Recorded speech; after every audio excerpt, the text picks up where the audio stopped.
तेजपुर कहकर एक गांव में रमा अपनी 8 साल की बेटी त्रिशा और 7 साल की बेटी अवनी के साथ रहती है। रमा का पति जब तक गरीब था तब तक वो रमा के साथ रहता था, लेकिन एक दिन अचानक से उसने शहर जाकर एक स्कैम किया, जिसके बाद वो अमीर बन गया और फिर कभी गांव लौटा ही नहीं। उस दिन से लेकर आज तक रमा गांव में कड़ी चावल बेचकर अपनी बेटियों संग रहती है और खुद ही मेहनत मशक्कत करके उन्हें पाल पोस रही है। त्रिशा, अवनी, चलो चलो जल्दी से तैयार हो जाओ। मैंने तुम दोनों के टिफिन में बहुत अच्छी अच्छी चीज़ें डाली हैं और पैक कर दिया है। आज टिफिन पूरा ख़त्म करके ही आना, ठीक है अवनी बिटिया? हाँ माँ, मैं पूरा टिफिन ख़त्म करके आऊँगी। माँ, हमें तो हर संडे को छुट्टी मिलती है, तो आपको क्यों नहीं छुट्टी मिलती? आप दिन रात कड़ी चावल बेचते रहते हो। अरे मेरी फूल सी बच्चियों, मेरी गुड़िया रानी हो, मैं दिन रात इसीलिए मेहनत करती हूँ कि तुम दोनों पढ़ लिख कर बड़ी अफसर बन सको, और फिर तुम दोनों के अफसर बनने के बाद मेरी कड़ी चावल बेचने से हमेशा हमेशा के लिए छुट्टी हो जाएगी, है ना? हाँ माँ, हम दोनों आपको किसी भी चीज़ की कमी महसूस नहीं होने देंगे और आपको बस आराम करने देंगे। हाँ, त्रिशा दीदी सही कह रही है माँ। जाओ जाओ, पहले स्कूल जाकर पढ़ाई करो, बोल बचन कहीं की। रमा के पास एक ऑटो रिक्शा होता है। वो उसी ऑटो रिक्शा में कड़ी चावल बनाकर कंटेनर में पैक करके ले जाती है और अपनी बेटियों को स्कूल छोड़कर सीधे चौक पर जाती है और दिन भर कड़ी चावल बेचती रहती है।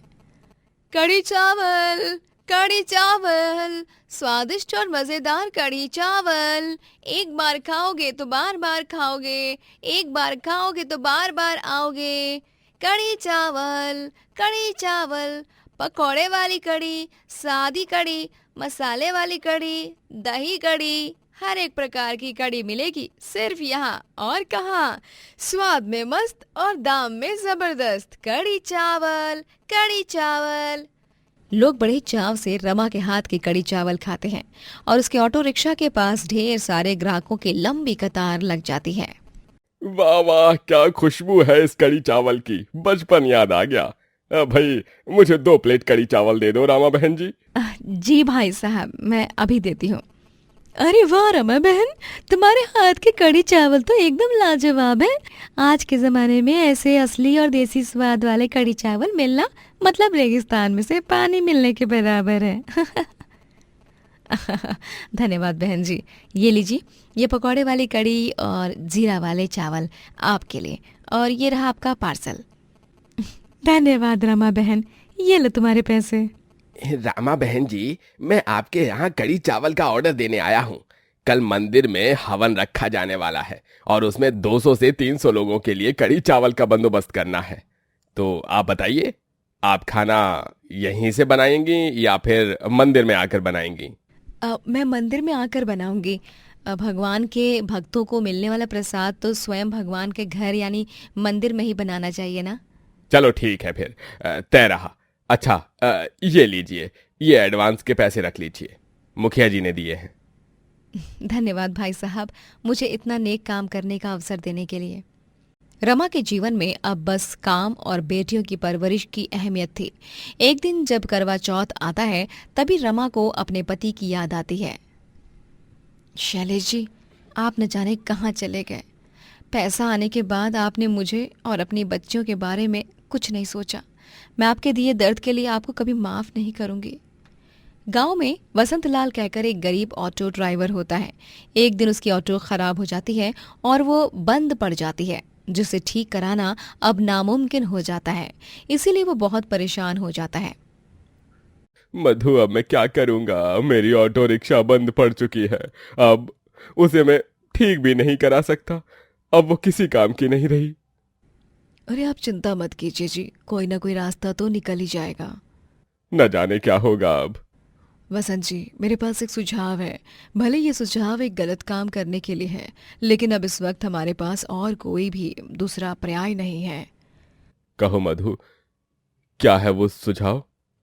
वो दूसरी गली की रमा है ना, अरे वही जो नुक्कड़ पर अपनी ऑटो रिक्शा लगाकर कड़ी चावल बेचती है। अच्छा, हाँ। हाँ, हम उसकी ऑटो रिक्शा चुरा लेंगे और उस ऑटो रिक्शा को पेंट करके एकदम नया और अलग बना लेंगे, जिससे कोई पता नहीं कर पाएगा कि वो उसी की ऑटो रिक्शा है। वो खुद भी नहीं पहचान पाएगी अपनी ऑटो रिक्शा। अरे वाह मधु, क्या दिमाग चलाया है तुमने। मैं और तुम, हम दोनों आज रात को जाकर ही उसकी ऑटो रिक्शा चुरा लेंगे। मधु और वसंतलाल दोनों मियाँ बीवी बेचारी रमा की ऑटो रिक्शा चुरा लेते हैं और उसे पेंट करके और उसके नंबर प्लेट बदलकर उसे एकदम नया एवं अलग बना देते हैं। जिसके बाद वसंतलाल खुशी खुशी उस ऑटो रिक्शा को चलाकर अपना काम फिर से शुरू करता है और पैसे कमाने लगता है। वहीं रमा के लिए ऑटो रिक्शा के यूं अचानक गायब हो जाने से कई सारी मुसीबतें खड़ी हो जाती हैं। हे भगवान, अब ऑटो रिक्शा के बिना मैं कड़ी चावल कैसे बेचूंगी? वो ऑटो रिक्शा मुझे मेरे पापा ने दी थी। ठेले आज के ज़माने में बहुत महंगे हो गए हैं।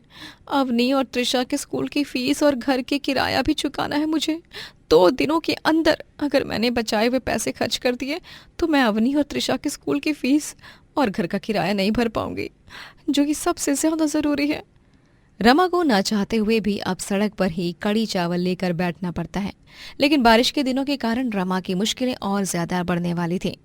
अरे नहीं नहीं, ये अचानक से बारिश कैसे आ गई? अब मैं क्या करूं? अचानक से तेज धुआंधार बारिश आ जाती है और रमा का सारा कड़ी चावल खराब हो जाता है। ऐसा एक बार नहीं, कई बार होता है। रमा बहुत परेशान हो जाती है। माँ, मुझे लगता है आपको पुलिस अंकल को जाकर बताना चाहिए कि आपकी ऑटो रिक्शा गायब हो गई है। मेरा मतलब चोरी हुई है, उसके बाद ही कुछ हो पाएगा, वरना हमें ऑटो रिक्शा कभी वापस नहीं मिलेगी। त्रिशा बेटिया शायद तो सही कह रही है। मैं पहले सोच रही थी कि पुलिस थाने जाऊं, लेकिन बाद में मुझे लगा कि ऑटो रिक्शा चोरी होने का केस तो पुलिस वाले गंभीरता से लेंगे या नहीं।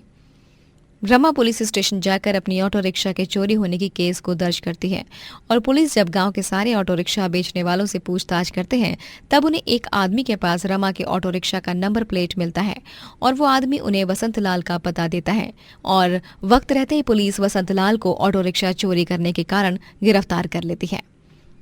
मधु बहन, आप तो मुझे जानती हो ना, आपको तो पता है ना कि मैं एक अकेली औरत हूँ और मुझ पर मेरी दोनों बेटियों की जिम्मेदारी है। उसके बावजूद भी आपने अपने पति को मेरी ऑटो रिक्शा चुराने का सुझाव दिया। छी, इतना भी कोई कैसे गिर सकता है लालच में?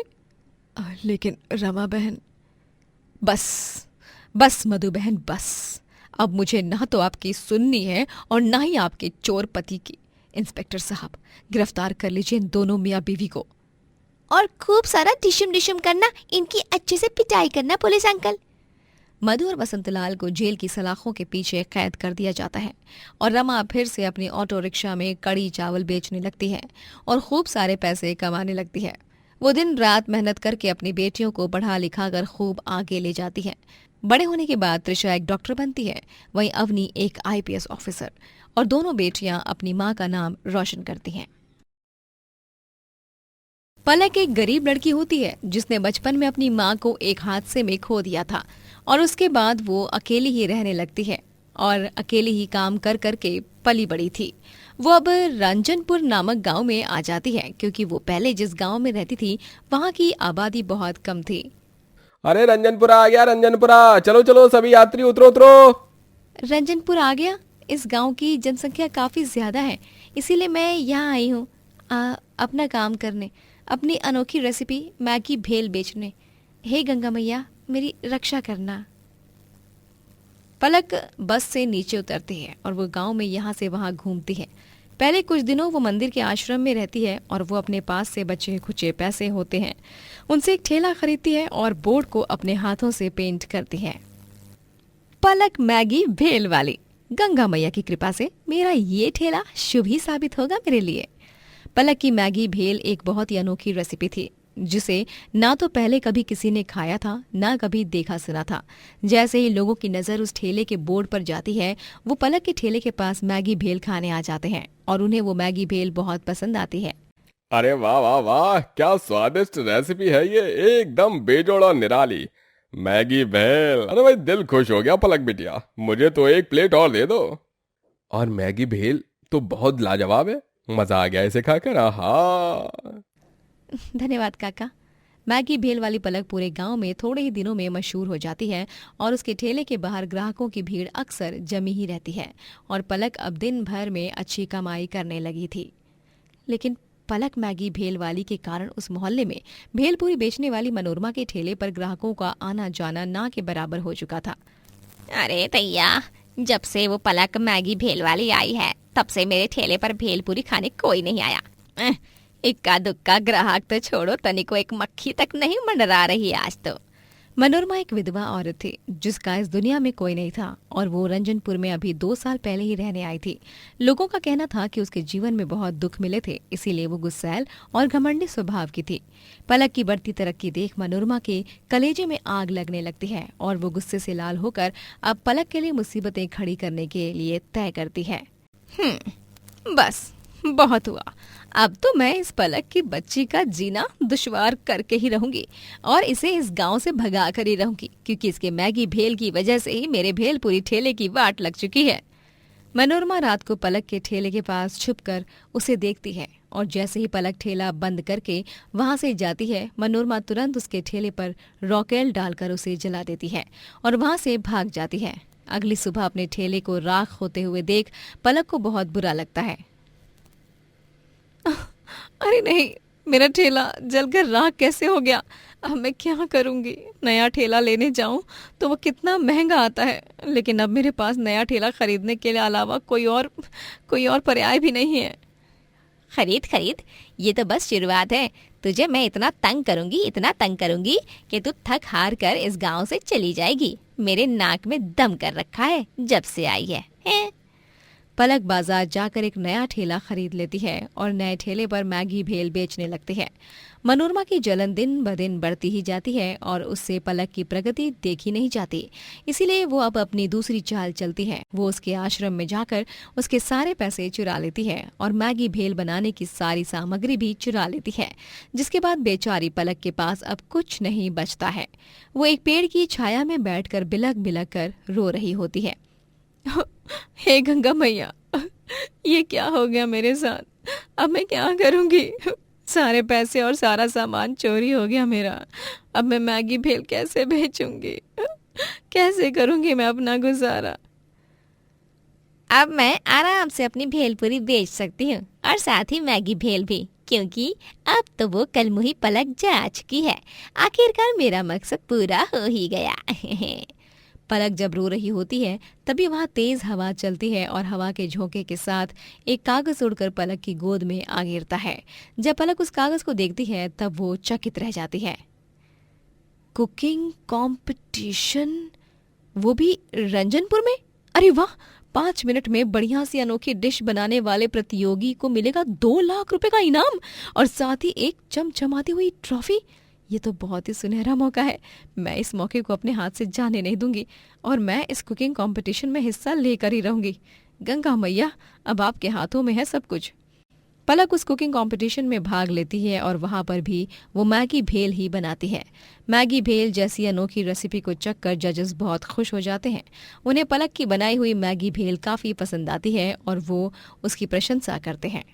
अरे वाह पलक बिटिया, मैगी और भेल दोनों का बढ़िया कॉम्बिनेशन एकदम मजेदार है। ये मैगी भेल खाकर तो अलग ही आनंद मिला। पलक, मुझे नहीं लगता कि तुम्हारे हाथों की बनी इस मैगी भेल के अलावा इस दुनिया में कोई और मसालेदार और चटपटी डिश हो सकती है, इसलिए तुम ही बनती हो इस कंपटीशन की विनर। तालियां। सच? धन्यवाद जज साहब, आपका बहुत बहुत धन्यवाद।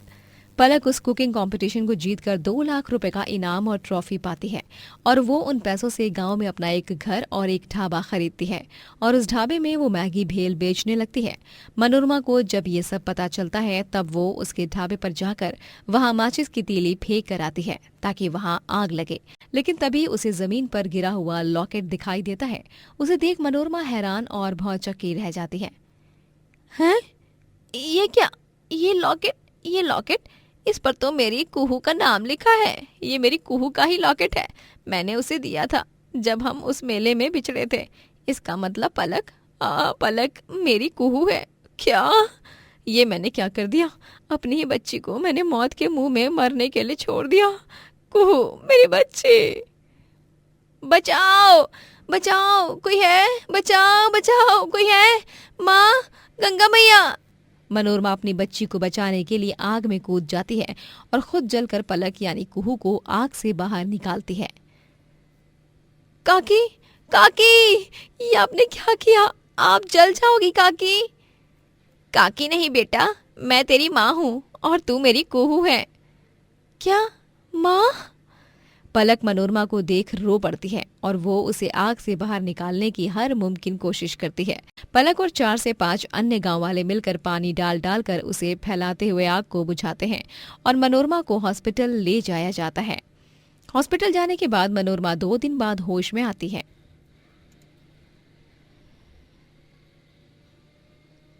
माँ, कुहू मेरी बच्ची।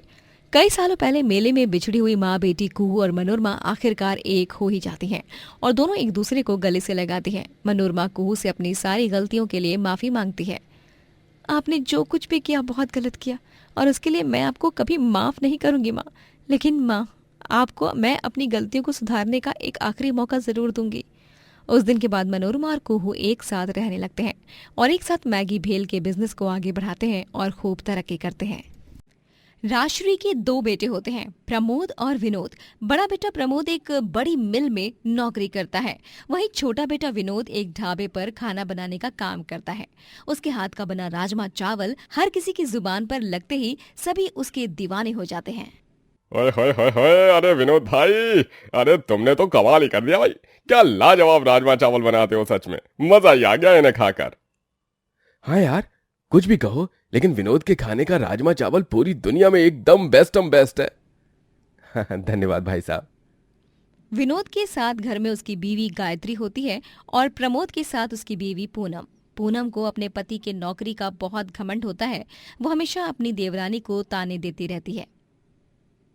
बड़ी बहू, छोटी बहू, जल्दी से इस महीने के राशन की लिस्ट बनाओ मिलकर। वो क्या है, फिर आखिर में ना सारा घोटाला हो जाता है, इसीलिए लिस्ट बनाओ, वही सही रहेगा। ठीक है माँ जी।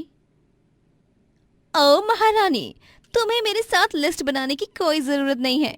वैसे भी तुम्हारा पति तो उतने पैसे देता नहीं है जिसमें कि राशन आ पाए। तुम्हारे पति से ज्यादा खर्चा तो मेरा पति ही करता है, क्या करे। तुम्हारा पति ठहरा एक गरीब जो ढाबे पर काम करता है और मेरा पति एक अच्छी मिल में। गायत्री को पूनम की इस बात से बहुत बुरा लगता है, लेकिन तभी राजश्री पूनम को डांट देती है। बड़ी बहू, कौन कितना खर्चा करता है और कितना नहीं, उसका हिसाब करने मैं यहाँ बैठी हूँ। घर की मुखिया तू नहीं, मैं हूँ, समझ गई ना? इसीलिए अपनी हद में रहकर बात किया कर। दोनों भी मेरे ही बेटे हैं, ना मैं विनोद के बारे में कुछ सुन लूंगी और ना ही प्रमोद के बारे में। हाँ हाँ ठीक है, अब इसमें गुस्से से लाल पीला होने की कोई बात नहीं है माँ जी। पूनम अपनी हरकतों से बाज नहीं आती है और गायत्री को ताने देना जारी रखती है। जब गायत्री अपने लिए सूजी का हलवा बनाने जाती है, तभी पूनम उससे घी का डब्बा छीन लेती है। ये आप क्या कर रही हैं जीजी? नाच रही हूँ। अरे दिखाई नहीं देता क्या? तुमसे मैंने ये डब्बा इसीलिए छीना है क्योंकि तुम्हें एक्स्ट्रा घी इस्तेमाल करने का कोई हक नहीं है। तुम्हारा पति ठहरा गरीब गंवार और मेरा पति इतना कमाने वाला, इसीलिए ये घी ज्यादातर मेरा हुआ। जाओ अपने उस लुक्खे पति से कहो कि तुम्हारे लिए घी ले आए, उसके बाद ही खाना अपनी सूजी का हलवा। गायत्री बेचारी एक शब्द नहीं बोलती और पूनम वहां से चली जाती है। विनोद धीरे धीरे से ही सही, लेकिन हर महीने अपने गुल्लक में पैसे जमाता रहता है। अब बस थोड़े दिन और, उसके बाद सारे पैसे जुट जाने के बाद मैं अपना खुद का ढाबा खोलूंगा। मेरा सपना आखिरकार पूरा हो जाएगा। 1 महीने बाद विनोद के सारे पैसे इकट्ठा हो जाते हैं और वो अपना ढाबा खोलता है, जिसका नाम वो अपनी माँ के नाम से रखता है, राजश्री स्पेशल ढाबा। ये सब देख पूनम तो जल जल कर राख हो चुकी थी, लेकिन अचानक उसी दिन प्रमोद घर पर उदास होकर आता है और सबको बताता है कि उसे मिल की नौकरी से निकाल दिया गया है। क्या? ये तो क्या कह रहा है प्रमोद बेटा? लेकिन ऐसा कैसे हो सकता है? उन लोगों ने तुझे नौकरी से क्यों निकाल दिया? क्योंकि उन्हें मुझसे भी कम तनख्वाह लेने वाले लोग मिल गए और इसीलिए मेरे साथ साथ और भी कुछ लोग हैं, उन्हें भी निकाल दिया गया है। खैर, बधाई हो विनोद तुम्हारे ढाबे के लिए। धन्यवाद प्रमोद भैया, आप चिंता मत कीजिए, आपको कोई और अच्छी नौकरी जरूर मिल जाएगी, वो भी जल्द से जल्द। हाँ हाँ, अब तो तुम्हारे मन में बहुत लड्डू फूट रहे होंगे ना। तुम्हारा ढाबा जिस दिन खुला उसी दिन मेरे पति की नौकरी छूट गई। तुम दोनों के दोनों पनौती हो और तुम्हारा ढाबा भी हो। बड़ी बहू, तमीज से पेश आ अपने देवर संग। पूनम, मेरी नौकरी छूटने के पीछे विनोद का क्या कसूर है? कुछ भी बकवास मत करो और ढाबा खुलने की खुशी मनाओ। गायत्री और विनोद अपने ढाबे पर दिन रात मेहनत करते हैं और उनके ढाबे पर ढेर सारे ग्राहकों की भीड़ जम जाती है, वो भी सिर्फ राजमा चावल खाने के लिए। इतने सारे लोग एक साथ, वो भी राजमा चावल खाने के लिए। मैं बहुत खुश हूँ जी। भगवान बस यूं ही हमारा साथ देते रहे। और प्रमोद भाई साहब, उनको भी जल्द से जल्द कोई अच्छी सी नौकरी मिल जाए। तू तू तू तू तू हाँ गायत्री, उन्हें अच्छी नौकरी जरूर मिलेगी। देखना तुम, हम दोनों उनके लिए प्रार्थना करेंगे। हाँ जी। पूनम जब जब विनोद के ढाबे को ग्राहकों से भरा हुआ देखती, उसका खून खौलने लगता। मेरे पति की नौकरी छूट गई और इन दोनों के जीवन में खुशियों की बहार आ गई। नहीं, मैं इन दोनों की खुशियों पर नजर लगाकर ही रहूंगी। बर्बाद करके रख दूंगी इनके इस घटिया ढाबे को। पूनम गुस्से में कुछ गुंडों को पैसे देकर रात में उनसे विनोद का ढाबा तोड़ने को कहती है। और रात में जब पूरा गांव गहरी नींद में सो रहा होता है, उस वक्त गुंडे विनोद के ढाबे पर जाकर उसके ढाबे को तोड़ देते हैं और चकनाचूर कर देते हैं। विनोद और गायत्री अगली सुबह जब अपने ढाबे को टूटा हुआ देखते हैं, तब उन्हें बहुत दुख होता है। ये क्या हो गया मेरे ढाबे को गायत्री? अब मैं क्या करूंगा? संभालिए अपने आप को जी, हमें पुलिस स्टेशन जाकर कंप्लेंट दर्ज करनी होगी। विनोद और गायत्री पुलिस स्टेशन जाकर कंप्लेंट दर्ज करते हैं। वहीं पूनम अब उन्हें दर्द में देख बहुत खुश होती है। हाय, अब जाकर मेरे जलते हुए सीने में ठंडक पड़ी है। पूनम के होते हुए तो ये विनोद और गायत्री कभी तरक्की नहीं कर पाएंगे। विनोद बेटा, हिम्मत मत हार, सब कुछ ठीक हो जाएगा। यहीं पर सब कुछ खत्म होता नहीं, तुझे आगे बढ़ना होगा। ढाबा टूट गया तो क्या हुआ, तू ठेले पर राजमा चावल बेच। हाँ माँ, आप सही कह रही हो। मैं भी यही सोच रहा था। अब जो हुआ सो हुआ, लेकिन मैं हिम्मत नहीं हारूंगा और फिर से अपना ढाबा बनाकर ही रहूंगा। प्रमोद रोजाना नौकरी ढूंढने जाता रहता है, लेकिन अब तक उसे कहीं नौकरी नहीं मिली थी। वहीं विनोद अपना नया ठेला खड़ा करता है, जिसमें वो राजमा चावल बेचने लगता है और उसके सारे ग्राहक उसके हाथ के बढ़िया राजमा चावल खाने फिर से उसके पास लौटकर चले आते हैं। ये देख पूनम और ज्यादा गुस्से से लाल हो जाती है। ये मेरा देवर बाज नहीं आएगा, लेकिन इसकी ये भाभी भी कुछ कम नहीं है। मैं तब तक तेरे लिए मुश्किलें बढ़ाती रहूंगी जब तक तू थक कर पूरी तरह हार नहीं मान लेता। अब तेरा ठेला तो गया। उस रात मैंने गुंडों को पैसे देकर तेरा ढाबा तोड़वाया था और अब मैं आज रात तेरा ठेला गायब कर दूंगी। फिर तो तेरे पास कुछ भी नहीं रहेगा और तुझे हार माननी पड़ेगी। लेकिन ये सब प्रमोद सुन लेता है और वो बहुत गुस्सा हो जाता है। वो पूनम को सबके सामने ले जाता है और उसकी असलियत सबको बताता है। हाँ, विनोद और माँ, वो पूनम ही थी जिसने गुंडों को पैसे दिए थे बेचारे मेरे विनोद का ढाबा तोड़ने के लिए, और अब ये इनका ठेला भी गायब करने जा रही थी आज रात। छी छी छी, आप जलन के मारे इतने नीचे गिर जाओगी, ये मैं सोच भी नहीं सकती। पूनम भाभी, आपने मेरे साथ बहुत गलत किया है और मैं आपको उसकी सजा देकर ही रहूंगा। आज से तू हमारे लिए मर गई है बड़ी बहू। जाओ बेटो, इस खलमुही को कानून के हवाले कर दो। लेकिन मेरी बात तो सुनिए, मुझे माफ कर दो विनोद और गायत्री। चुप हो जाओ तुम। प्रमोद पुलिस को बुलाता है और पुलिस पूनम को गिरफ्तार करके ले जाती है, जिसके बाद विनोद और प्रमोद दोनों भाई एक साथ ठेला चलाते हैं और पैसे जोड़कर गांव में ढेर सारे ढाबे खोलते हैं और बहुत प्रगति करते हैं। रमनपुर कहकर एक गांव में बूढ़े पति पत्नी नरेश और सरोज अपने बेटा बहू ओमकार और विशाखा के साथ रहते हैं। नरेश और सरोज का गांव में एक ढाबा होता है, लेकिन वहां वक्त के साथ ग्राहकों का आना जाना अब बहुत कम हो चुका था, जिस कारण नरेश और सरोज बहुत चिंतित थे। जी अब हम क्या करेंगे? अगर बिना पैसे के घर गए ना तो विशाखा बहू हमें खूब खरी खोटी सुनाएगी और साथ ही हमें खाना भी नहीं देगी। अब ग्राहक ही नहीं है तो हम क्या करेंगे सरोज? इसमें हमारी तो कोई गलती ही नहीं है। सरोज और नरेश दोनों उस दिन खाली हाथ ही घर लौटते हैं। तभी विशाखा गुस्से से आग बबूला हो जाती है। क्यों रे बुढ़ऊ? हाँ, क्यों नहीं हुई तेरी आज की कमाई? तुम दोनों को यहाँ हमने मुफ्त की रोटियां तोड़ने के लिए रखा है क्या? पापा, माँ, आप दोनों को अच्छी तरह पता है ना कि आप दोनों को रोज विशाखा के हाथ में अपनी कमाई थमानी है। अरे माफ कर दे ओमी बेटा, वो आज ग्राहक ही नहीं आए, बोनी ही नहीं हो पाई। हाँ विशाखा बहू, ओमी बेटा, हम कल आज की भरपाई कर देंगे, तुम दोनों चिंता मत करो। लेकिन अगले दिन भी वो दोनों खाली हाथ ही घर लौटते हैं। गांव वाले मर नहीं गए हैं जो तुम दोनों के उस सड़े हुए ढाबे पर एक आदमी तक खाना खाने नहीं आ रहा है। मैं तुम दोनों को बहुत अच्छे से जानती हूँ। ये तुम्हारे दोनों माँ बाप ना सिर्फ और सिर्फ बहाना बना रहे हैं। नॉनसेंस। माँ पापा, मैं मेरे और विशाखा के सर पर बोझ नहीं चाहता। अगर आप दोनों से कुछ काम नहीं हो पा रहा और अगर आप दोनों घर पर पैसे कमाकर नहीं ला सकते तो प्लीज अभी के अभी निकल जाइए यहां से। क्या? हाँ, बांधिए अपना सामान और दफा हो जाइए यहां से, क्योंकि अब हम बड़े हो चुके हैं और हमें आप दोनों की कोई जरूरत नहीं है अभी। ये तू क्या कह रहा है ओमी बेटा? तुझे छोटे से बड़ा हम ही ने किया है और आज बुढ़ापे में तू हमें ही घर से बाहर निकाल रहा है। ओमी बेटा, मैं और तेरे पापा कहाँ जाएंगे, कहाँ रहेंगे? तू जानता है ना हमारे कोई रिश्तेदार नहीं है। विशाखा बहू, कुछ समझाना इसे। मैं क्या समझाऊं? सही तो कह रहा है वो, निकल जाइए हमारे घर से। ओमकार और विशाखा बेचारे बूढ़े नरेश और सरोज को बेरहमी से घर से बाहर निकाल देते हैं। नरेश और सरोज दोनों गांव में यहाँ से वहां दर दर भटक कर काफी लोगों से मदद मांगते हैं, लेकिन कोई उनकी मदद नहीं करता। इसीलिए वो दोनों गांव छोड़कर जाने का फैसला लेते हैं। सरोज, वो देखो, उस बस में बैठना होगा हमें।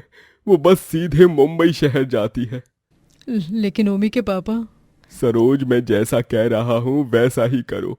अब हमारा इस गांव में कुछ नहीं रहा। सरोज और नरेश उस बस में सवार होकर मुंबई शहर पहुंच जाते हैं, जिसके बाद वहां पर वो कई सारे एरियाज में घूमकर काम ढूंढते हैं और बड़ी ही मुश्किल से 3 दिन के बाद उन्हें एक ढाबे पर काम मिलता है। नरेश उस ढाबे में नौकर का काम करता है, वहीं सरोज खाना बनाने का। उनका मालिक मुकुलचंद एक भला आदमी होता है। ये लीजिए सरोज काकी, नरेश काका, आप दोनों की तनख्वाह। लेकिन मुकुल चंद बेटा, इतनी जल्दी क्यों दे रहे हो? हाँ बेटा, हमें तो अभी सिर्फ 4 दिन हुए हैं यहाँ काम करते हुए।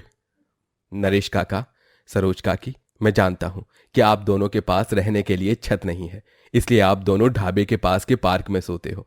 मैं आपको ये पैसे जल्दी इसलिए दे रहा हूँ ताकि आप दोनों इन पैसों से अपने रहने का ठिकाना ढूंढ लो और रह सको वहां जाकर। मुकुलचंद की ये अच्छाई देख सरोज और नरेश दोनों की आंखें नम हो जाती हैं। हमारे अपने बेटे ने तो हमें एक पल में पराया कर दिया, लेकिन तुमने हमें अपने माँ बाप की तरह ही समझा। धन्यवाद बेटा। सच में तुम्हारा बहुत बहुत धन्यवाद मुकुलचंद बेटा। नाना काका, यूं हाथ जोड़कर मुझे शर्मिंदा मत कीजिए। बस आप दोनों का आशीर्वाद मुझ पर बनाए रखिए और आप दोनों को किसी भी चीज की जरूरत हो या कोई भी मदद चाहिए हो तो बेझिझक मुझसे कहना, ठीक है? ठीक है बेटा। सरोज और नरेश अपना किराए का मकान ले लेते हैं और उसमें रहने लगते हैं। धीरे धीरे मुकुलचंद के ढाबे पर काम करके वो दोनों ढेर सारे पैसे इकट्ठा कर लेते हैं और मुकुलचंद उन्हें अपना एक पुराना ढाबा भी दे देता है। ये मेरा पुराना ढाबा है, लेकिन यहाँ मैं अब कोई काम नहीं करता, इसलिए मैं ये ढाबा आप दोनों को देना चाहता हूँ।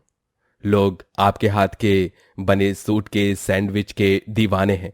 आप दोनों यहाँ सूट के सैंडविच बनाइए और बेचिए। मैं यही चाहता हूँ कि आप दोनों हमेशा खुश रहें। नरेश और सरोज मुकुलचंद का खूब आभार प्रकट करते हैं और उस ढाबे पर सूट के सैंडविच बनाकर बेचने लगते हैं। उनके ढाबे पर 2 से 3 दिनों में ही ग्राहकों की भीड़ जम जाती है और वो भीड़ दिन भर जारी रहती है। अरे वाह, ये चीज सूट के सैंडविच, अरे ये तो बहुत ही कमाल का है, मजा ही आ गया।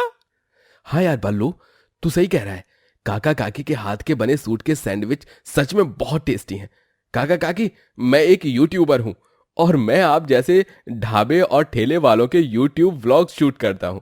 क्या मैं आपका वीडियो शूट कर सकता हूँ? अरे हाँ हाँ बेटा, क्यों नहीं, जरूर कर सकते हो। आओ ना। थैंक यू सो मच काका। वो नौजवान नरेश और सरोज के ढाबे का वीडियो शूट करता है और सोशल मीडिया पर पोस्ट करता है, जिसके बाद एक हफ्ते में सरोज और नरेश के ढाबे का वो वीडियो लाखों लोग देखते हैं। और उन दोनों को लोग खूब पसंद करते हैं। काका, आपके वीडियो को लाखों लोगों ने देख लिया है, वो भी केवल एक हफ्ते में। थैंक यू काका काकी, आप दोनों के इस शानदार से सूट के सैंडविच ढाबे के कारण ही मेरा चैनल भी हिट हो गया। खुश रहो बेटा। बोले तो यार मोस्ट वेलकम। आप दोनों सच में बहुत कूल हो। लेकिन नरेश और सरोज के ढाबे की उन्नति से उस एरिया के दूसरे सैंडविच वालों की खूब जलन होती है। उसका नाम दामू होता है। उन दोनों बुढ़े बुढ़ियों के कारण मेरे सैंडविच खरीदने कोई नहीं आ रहा है और बस मक्खियां ही खाई जा रही हैं। नहीं, मुझे कुछ ना कुछ तो करना ही पड़ेगा। इन दोनों बुढ़ा बुढ़ी को यहाँ से निकालना ही पड़ेगा, वरना मेरा क्या होगा। मुझे तो ये शहर ही छोड़कर जाना पड़ेगा। दामू अब नरेश और सरोज को वहां से हटाने के लिए उनके ढाबे के सामान में पॉइजन मिलाने की कोशिश करता है। अब जब ग्राहक इस बुढ़े नरेश के ढाबे के जहरीले सूट के सैंडविच खाएंगे तभी वो सभी मर जाएंगे और पुलिस पकड़ेगी नरेश और उसकी बुढ़ी बीवी सरोज को, और मैं फिर से चैन और सुकून के साथ अपने ढाबे पर सूट के सैंडविच बेच पाऊंगा। लेकिन तभी वहां पर सरोज आ जाती है और वो दामू को ये खतरनाक काम करते हुए देख लेती है और वो तुरंत उसके सर में बैम्बू से वार करके उसका सर ही फोड़ देती है। नहीं, मेरा सर। तुझे क्या लगता है मूर्ख आदमी, तू हमारे ढाबे में आकर हमारे ही सामान में जहर मिलाने की कोशिश करेगा ताकि हमारा नामो निशान मिट जाए और तेरा रास्ता फिर से साफ हो जाए, लेकिन हम ऐसा हरगिज नहीं होने देंगे। सरोज, मैं अभी इंस्पेक्टर साहब को फोन लगाता हूँ। थोड़ी देर बाद इंस्पेक्टर साहब आते हैं और वो दामू को गिरफ्तार करके ले जाते हैं। और उस दिन के बाद से सरोज और नरेश अपने ढाबे पर चौकन्ना होकर सूट के सैंडविच बेचते हैं और उनके हाथ के बने स्पेशल सूट के सैंडविच हर तरफ मशहूर हो जाते हैं और सभी उनकी तारीफों के पुल बांधते हैं। वीरनगर नामक एक गांव में विनोद अपनी बीवी रोमिला के साथ रहता है। उन दोनों को एक छोटा बेटा भी है जिसका नाम गप्पू होता है।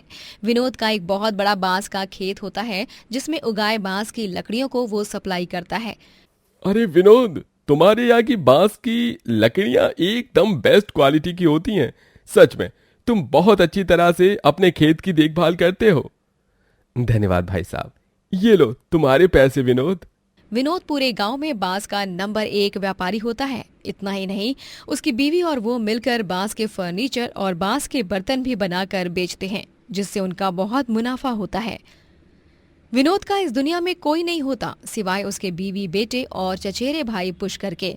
लेकिन पुष्कर विनोद से बात नहीं करता क्योंकि उसे विनोद की तरक्की से बहुत जलन महसूस होती है। मेरी इतनी बड़ी साड़ी की दुकान होकर भी मैं इतने पैसे नहीं कमा पा रहा हूँ जितने वो विनोद कमा रहा है, हैं? नहीं, मैं उसे जीवन में आगे नहीं जाने दे सकता। विनोद खुश नहीं रह सकता। विनोद खुश नहीं रह सकता। दिवाली आ रही है, लेकिन ये दिवाली विनोद के लिए उजाले और खुशियों वाली नहीं बल्कि अंधेरे और दुखों वाली होगी।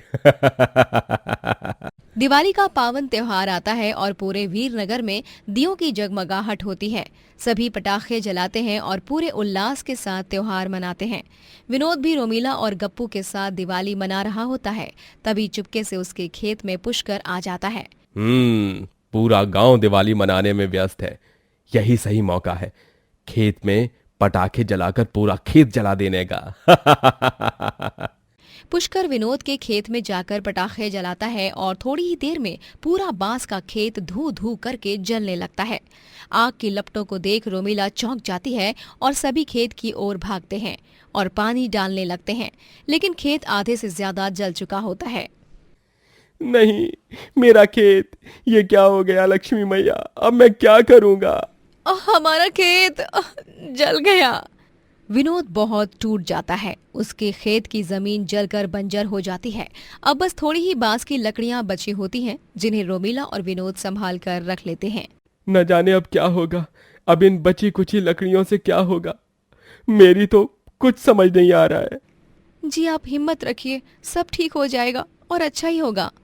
विनोद और रोमिला बहुत चिंतित हो जाते हैं, लेकिन अपने बच्चे के भविष्य को उज्जवल बनाने के लिए उन्हें काम करना भी बहुत जरूरी होता है, जिसके लिए दोनों साथ में काम की तलाश करने निकल पड़ते हैं। 3 दिन से हम लगातार काम ढूंढ रहे हैं, लेकिन हमें कहीं काम नहीं मिला अब तक। थोड़ा और सब्र रखते हैं, क्या पता भगवान ने कुछ और ही लिखा हो हमारी किस्मत में। चलिए अभी हम वो गीतागंज की मिल में भी जाकर नौकरी के बारे में पूछ लेते हैं। हाँ रोमिला। विनोद और रोमिला गीतागंज वाली मिल में भी जाते हैं, लेकिन उन्हें वहां भी काम नहीं मिलता। रात में जब वो खाना खा रहे होते हैं तभी उनके दरवाजे पर अचानक से खटखट होती है। अरे इतनी रात गए, भला कौन होगा? रुको मैं देखता हूँ। विनोद दरवाजा खोलने जाता है तब देखता है दो पति पत्नी वहां खड़े होते हैं। वो गांव में नए होते हैं। जी मैं प्रफुल्ल और ये मेरी बीवी संध्या।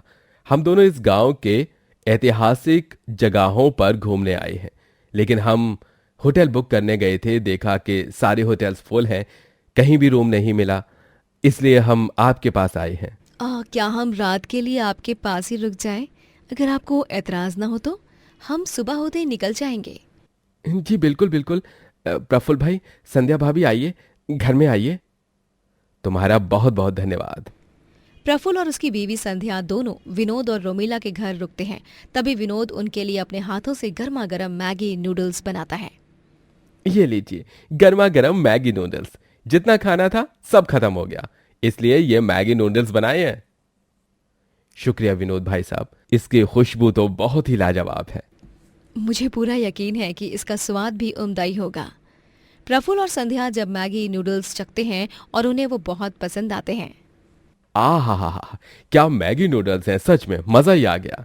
वाकई में विनोद भाई साहब, आप तो कमाल के शेफ निकले।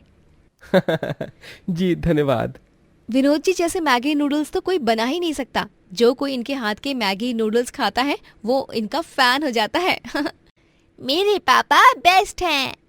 अच्छा विनोद भाई साहब, आप काम क्या करते हैं वैसे? ये सुनकर विनोद की आंखें नम हो जाती हैं। तभी रोमिला और विनोद दोनों प्रफुल्ल और संध्या को अपने खेत के नुकसान के बारे में बताते हैं, जिसे सुनकर उन दोनों को भी बहुत बुरा लगता है। अगली सुबह जब वो दोनों वहां से जा रहे होते हैं तभी प्रफुल्ल विनोद के हाथ में कुछ पैसे थमाता है और कहता है, ये लो विनोद भाई साहब, ये पैसे रखो और इन पैसों से तुम अब बांस में मैगी नूडल्स बेचो। बांस में मैगी नूडल्स? मतलब हम कुछ समझे नहीं प्रफुल्ल भाई साहब। आपके पास इतने सारे बांस अब भी पड़े हैं जिनसे एक बांस का ढाबा बन सकता है, और तो और आपके पास बांस का बर्तन भी पड़ा है जिनमें आप मैगी नूडल्स बेच सकते हैं। विनोद भाई साहब, रोमिला भाभी, मैं आप दोनों को कह रही हूँ, इनके मैगी नूडल्स के चर्चे दूर दूर तक होंगे। बस आप दोनों एक बार वही करो जो हम कह रहे हैं। और पैसे लेने में कोई आनाकानी नहीं, प्यार और इज्जत से दे रहा हूं। और हाँ, अब हम हर महीने में एक बार तो तुम्हारे ढाबे पर आया ही करेंगे, इसलिए जाओ ढाबा खोलो। बहुत बहुत धन्यवाद भाई साहब, बहुत बहुत धन्यवाद। प्रफुल्ल के दिए पैसों से विनोद अब बांस का ढाबा तैयार करता है और वो बांस के चूल्हे पर मैगी नूडल्स बनाकर बांस के बर्तनों में उसे ग्राहकों को परोसता है। सभी ग्राहकों को विनोद के मैगी नूडल्स बहुत पसंद आते हैं। अरे इन मैगी नूडल्स का क्या ही कहना, इन्हें खाकर तो मेरा दिन बन गया भाई। दुनिया के सारे मैगी नूडल्स एक तरफ और तुम्हारे मैगी नूडल्स एक तरफ विनोद भाई। सच में इतने टेस्टी मैगी नूडल्स हमने आज तक कहीं नहीं खाए, ना शहर में ना तो किसी गांव में। आपके ये अनोखे मैगी नूडल्स की रेसिपी बिल्कुल शानदार है। अरे और काफी पौष्टिक भी है, क्योंकि ये बांस में परोसी गई है। बांस में परोसी जाने पर इसके स्वाद में और भी चार चांद लग गए हैं। विनोद और रोमिला के बांस के मैगी नूडल्स की तरक्की देखकर पुष्कर को बहुत जलन होती है और वो गुस्से से लाल हो जाता है। इस विनोद के बच्चे का मैं क्या करूं? इस पे जो भी मुसीबत आती है उसका हल अपने आप निकल आता है, और ये जीवन में दुखी होने की जगह और भी खुश हो जाता है।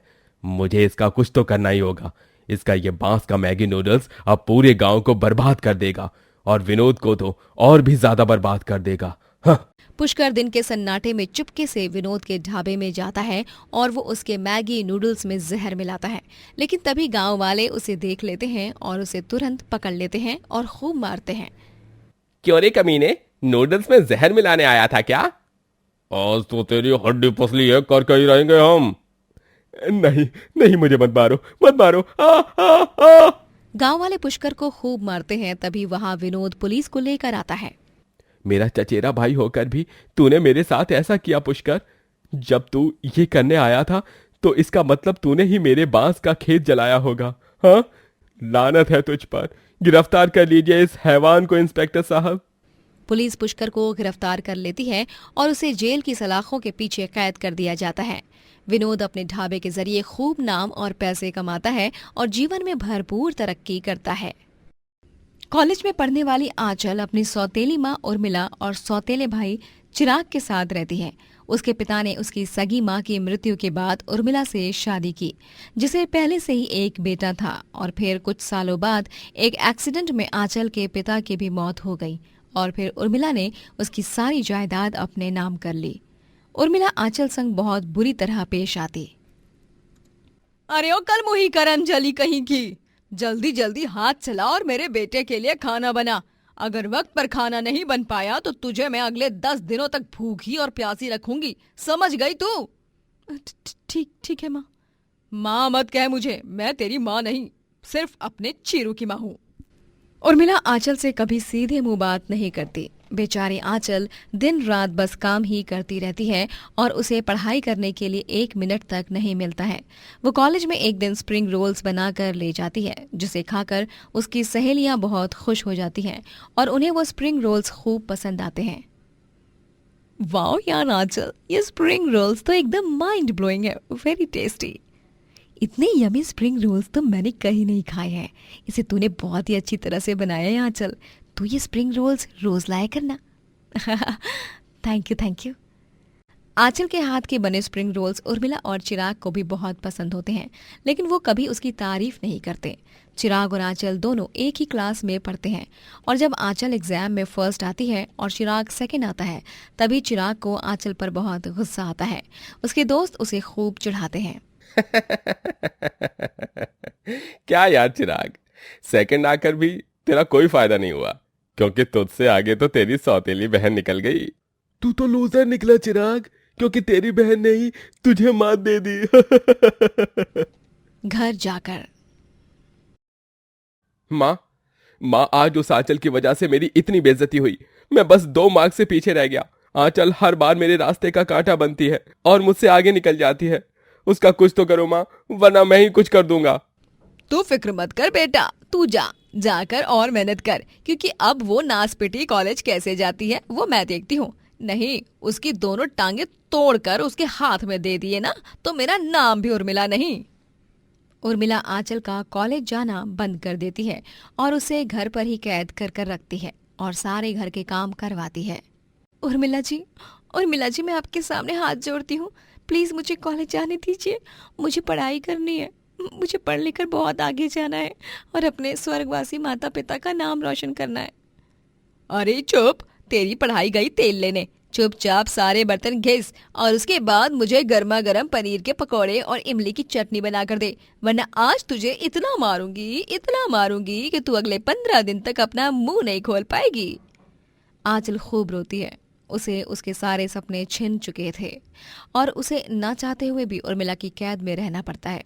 थोड़े दिनों बाद उर्मिला एक बूढ़े आदमी से पैसे लेकर बेचारी आंचल की शादी उससे करवा देती है और उसे जबरदस्ती उस बूढ़े आदमी के साथ रहना पड़ता है।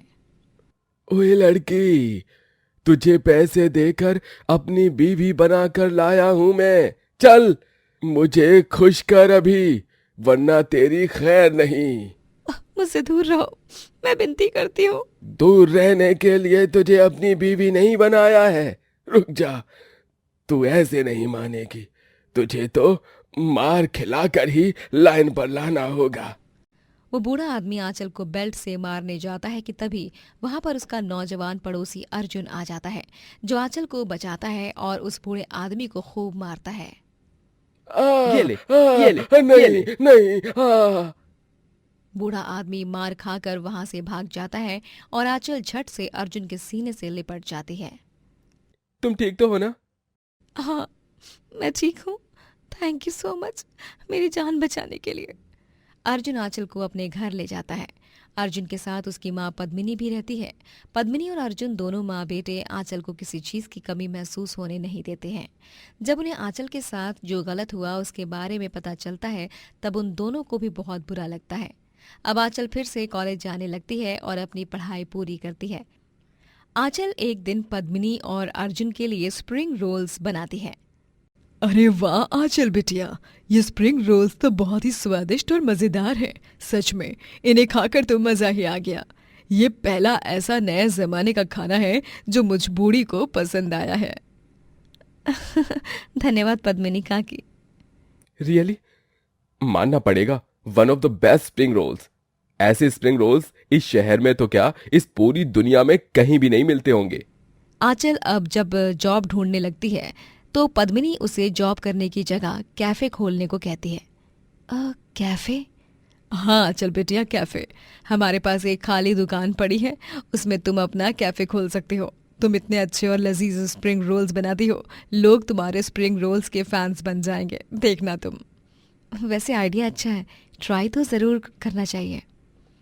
और इसी के साथ पद्मिनी की बात मानकर आंचल अपना नया कैफ़े खोलती है और वहाँ पर वो ढेर सारे तरह तरह के स्प्रिंग रोल्स भी बेचती है। और कुछ ही दिनों में उसके कैफ़े के बाहर स्प्रिंग रोल्स खरीदने के लिए लोगों की लंबी लाइन लग जाती है। अरे मुझे एक प्लेट वेज पोटैटो और चिकन स्प्रिंग रोल दे दो। आपके यहाँ के रोल्स बहुत मशहूर हैं पूरे टाउन में। इतने बढ़िया स्प्रिंग रोल तो सच में मुश्किल से ही मिलते हैं Aanchal. You are the best. आहा, इतने बढ़िया स्प्रिंग रोल्स तो सच में मुश्किल से ही मिलते हैं। Aanchal, you are the best. आंचल का कैफे बहुत ही कम समय में सफलता की सीढ़ी चढ़ने लगता है, जिस वजह से वो अब आगे जॉब करने का फैसला रद्द करके अपने कैफे के बिजनेस को ही आगे ले जाना सही समझती हैं। वो कैफे में मेहनत करके ढेर सारे पैसे कमाती है और कुछ ही महीनों में वो अपने और 3 कैफेज खोलती है और शहर में आंचल के कैफे के स्प्रिंग रोल्स हर जगह फेमस हो जाते हैं। अर्जुन, पद्मिनी काकी, आप दोनों को दिल से थैंक यू, क्योंकि आज मैं जहाँ पर भी हूँ वो सब सिर्फ और सिर्फ आप दोनों की बदौलत हो। नहीं आंचल, स्प्रिंग रोल बनाना हम नहीं तुम जानती हो, सो सारा क्रेडिट तुम्हें ही मिलना चाहिए। तुम कमाल हो आंचल, कमाल। आंचल और अर्जुन गुजरते समय के साथ एक दूसरे से प्यार करने लगते हैं और आगे जाकर एक दूसरे के संग शादी भी कर लेते हैं। कुछ सालों बाद अचानक से एक दिन जब रात को आंचल अपने कैफे बंद करके जा रही होती है, तभी वहां पर एक बूढ़ी भिखारन आती है जिसका हुलिया काफी खराब हो चुका है और वो भूख के मारे तड़प रही होती है। वो और कोई नहीं बल्कि आंचल की सौतेली माँ उर्मिला ही होती है। आंचल बूढ़ी उर्मिला को देखकर भावुक हो जाती है और उसे देखकर वो तुरंत उसे अपने सीने से लगा लेती है। उर्मिला जी, आप? भगवान के लिए मुझे बचे हुए स्प्रिंग रोल्स दे देती बेटी। मैंने हमेशा से ही तेरे साथ गलत किया, शायद उसी की सजा भुगत रही हूँ आज। उर्मिला जी नहीं, तू मुझे अपनी माँ कह सकती है बेटी। तू मेरी ही बच्ची है। बहुत देर हो गई बेटी, अब जीवन के अंतिम पड़ाव पर तेरी अहमियत समझ आ रही है मुझे। ऐसी बातें मत कीजिए माँ। चीरू ने मुझे अपनी बीवी के आने के बाद घर से बाहर निकाल दिया और विदेश चला गया। अब मेरा यहाँ कोई नहीं रहा। नहीं माँ, मैं हूं ना आपके लिए, आपकी बेटी। आइए, मैं आज आपको अपने हाथों से खाना खिलाऊंगी। आओ माँ। आंचल उर्मिला को अपने कैफे ले जाकर अपने हाथों से स्प्रिंग रोल्स खिलाती है और उस दिन के बाद से उर्मिला आंचल के साथ ही रहने लगती है और वो सभी खुशी खुशी जीवन बिताने लगते हैं।